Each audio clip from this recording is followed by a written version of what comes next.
Semuanya, selamat datang di channel Mami. Apa kabar semuanya? Semoga dalam keadaan baik dan sehat ya. Video kali ini Mami mau mulai dengan kegiatan Mami di pagi hari, main sepeda sama anak-anak. Juga Mami sarapan nih sama Papi, sempetin sarapan.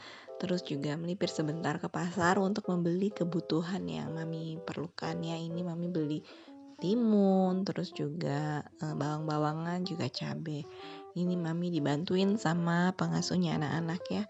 Salah satu rezeki yang Mami peroleh selain uang adalah keluarga Mami yang utuh, terus anak-anak dan orang tua sehat. Juga kami punya pengasuh yang sayang sama anak-anak dan cukup setia sama kami ya, lumayan lama ikut kami gitu. Nah ini sore harinya Mami ajak anak-anak sebentar untuk beli sandwich ke toko roti karena Mami kepengen makan sandwich ya. Mami beli 2, cuman sayangnya sandwichnya itu jam 7 malam itu udah basi, jadi yang kemakan cuman 1. Masing-masing sandwich ini Mami bagi jadi 2 karena besar ya, makannya susah. Mami bagi 2 jadi dapat 4 potong. Mami makan 1, Cece 1, dan sayangnya 2-nya lagi itu belum dimakan udah basi duluan. Aduh sayang banget, Mami suka sedih kalau buang makanan. Ini di spot favorit Mami selalu seneng banget nikmatin bakso, nikmatin sandwich itu di dapur di sini. Kayaknya enak aja gitu ya. Nah, mungkin teman-teman udah baca judulnya ya. Hari ini Mami mau membahas tentang dana darurat. Teman-teman ada yang udah nyiapin dana darurat? Apa ada yang udah tahu apa itu dana darurat? Pasti udah pada tahu ya. Mami yakin banyak sekali teman-teman sekarang yang udah melek finansial. Jadi dana darurat ini Mami mau jelaskan mungkin dari perspektifnya Mami, dari sisi Mami. Ya kalau ada yang mau nambahin boleh ya teman-teman di kolom komentar gitu. Ada yang mau mengkoreksi mungkin kalau Mami salah. Jadi dana darurat itu kalau menurut Mami pribadi adalah dana yang harus kita siapkan jauh-jauh hari agar suatu ketika jika kita butuh dana nih, kita ada dananya dan digunakannya itu saat benar-benar butuh gitu kalau menurut Mami. Nah, Mami sendiri itu membedakan dana jaga-jaga dengan dana darurat.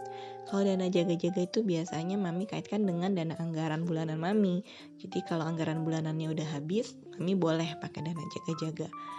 Tapi kalau dana darurat itu nggak boleh dipakai sama sekali. Jadi kalau butuh banget aja baru boleh dipakai. Contohnya kemarin kita sekeluarga kena COVID. Karena dana daruratnya Mami baru mulai ngumpulin, ternyata udah habis duluan karena harus bayar PCR. Spesialis anaknya Dede yang sebenarnya juga merogoh tabungan kami. Tapi nggak apa-apa ya, puji Tuhan kita semua sudah sehat sekarang. Nah, bagaimana cara hitung dana darurat yang harus kita saving itu berapa gitu? Ini Mami dapat dari beberapa literasi, Google, sosial media ya. Mami baca-baca dan Mami lihat. Masing-masing orang itu beda-beda jumlahnya karena setiap orang itu punya kebutuhan yang berbeda juga. Seperti teman-teman yang mungkin yang masih single itu bisa mengumpulkan dana darurat itu 6 kali kebutuhan terendah. Anda yang sudah menikah bisa 9 kali sampai 12 kali kebutuhan terendah. Atau mungkin teman-teman bisa 20 kali, 30 kali kebutuhan terendah. Silahkan ya. Kalau nabung itu lebih banyak ya lebih baik tentunya. Nah, di sini Mami juga mau membahas apa sih Mami maksudnya kebutuhan terendah.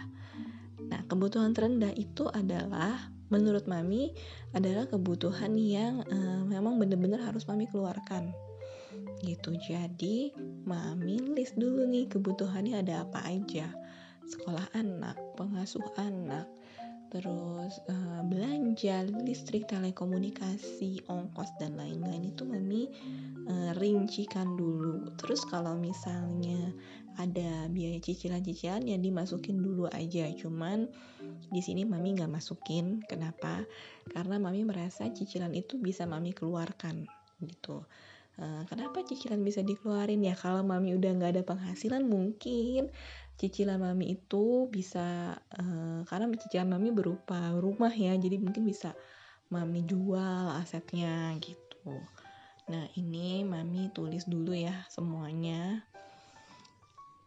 Dan setelah dirincikan seperti ini, dilihat yang mana yang bisa dieliminasi gitu. Kalau misalnya mami udah amit-amit jangan sampai ya nggak berpenghasilan, mungkin mami bisa mengeliminasi biaya pengasuh anak. Walaupun mami tetap akan berusaha ya, karena mami memberikan penghasilan ke orang lain itu rasanya sesuatu ya, kita bisa menghidupi orang lain.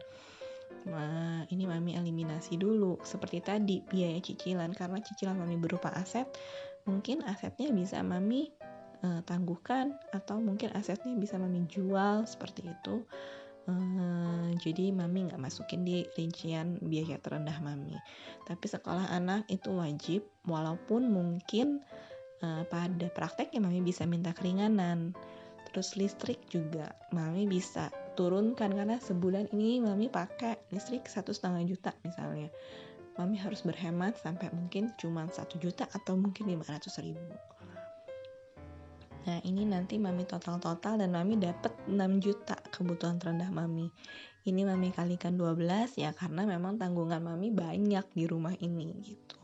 Selain anak, kita masih juga ada ngasih ke orang tua. Jadi mami kalikan dengan 12 dan nominal yang harus mami kumpulkan itu 72 juta. Mami sih jujur nggak tahu cara ngumpulinnya gimana.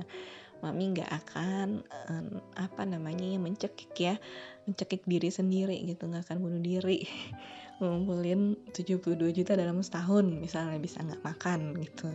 Tapi mami ngumpulinnya sedikit demi sedikit. Ini cara mami, tapi kalau teman-teman punya cara lain silahkan. Yang penting kita menyisihkan untuk dana darurat.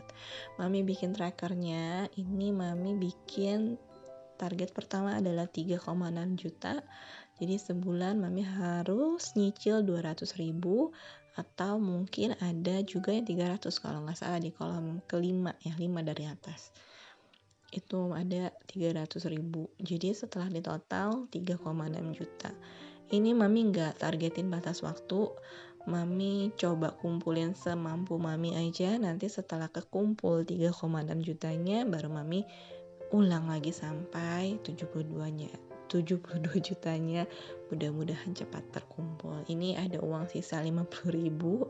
Jadi mami belum coret ya. Nanti kalau 50.000-nya ini udah punya temen lagi, jadi 200-300.000 baru akan mami coret. Jadi intinya kalau mami itu menabung sesuai kemampuan mami, enggak memaksakan diri gitu harus sama seperti si A, si B, si C yang bisa nabung dalam sebulan itu mungkin bisa 20 juta itu ya dalam sebulan, atau mungkin bisa 100.000, 200.000 ya. Mami sebisanya mami aja itu.